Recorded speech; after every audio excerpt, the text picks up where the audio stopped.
many received him there. Many of the Samaritans believed on him. And so many at Sychar in Samaria, they were so receptive. As she was receptive. Many of her friends were receptive. And that's encouraging to see lots of people there.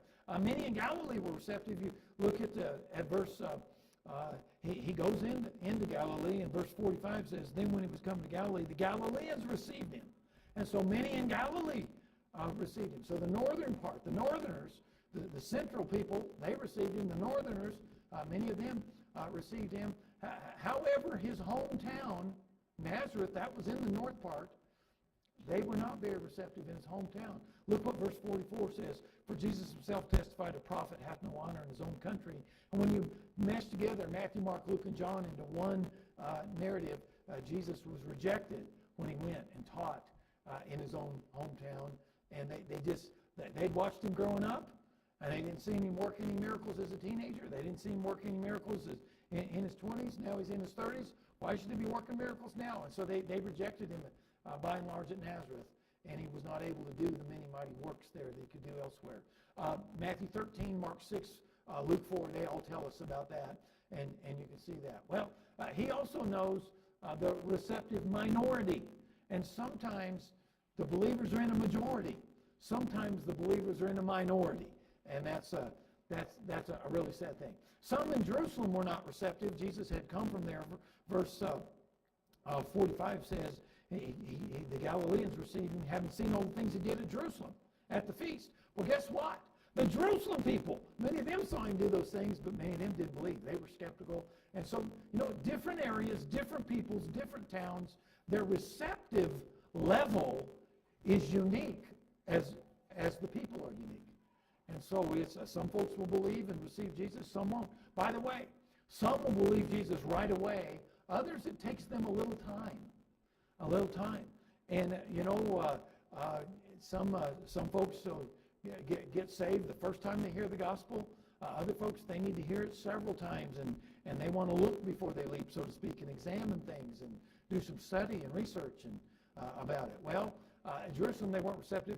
Cana, where he did his first miracle in John 2, they were receptive. It says in the latter part of verse, it says, so Jesus came again to Cana, Galilee, where he made the water wine, and there was a certain nobleman, and that takes us to our next part there. And so some at Cana, they were in that Galilean tribe that received Jesus and did that.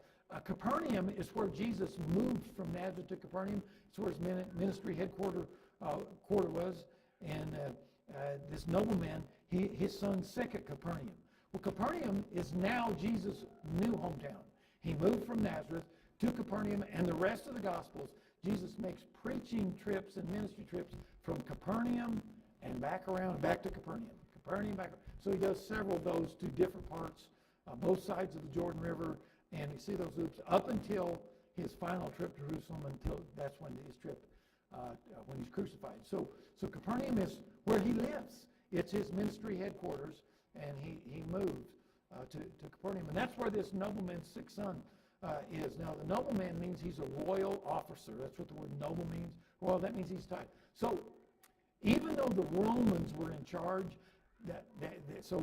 Caesar is, Roman Caesar is the guy in charge, thinking this would be Tiberius at the time.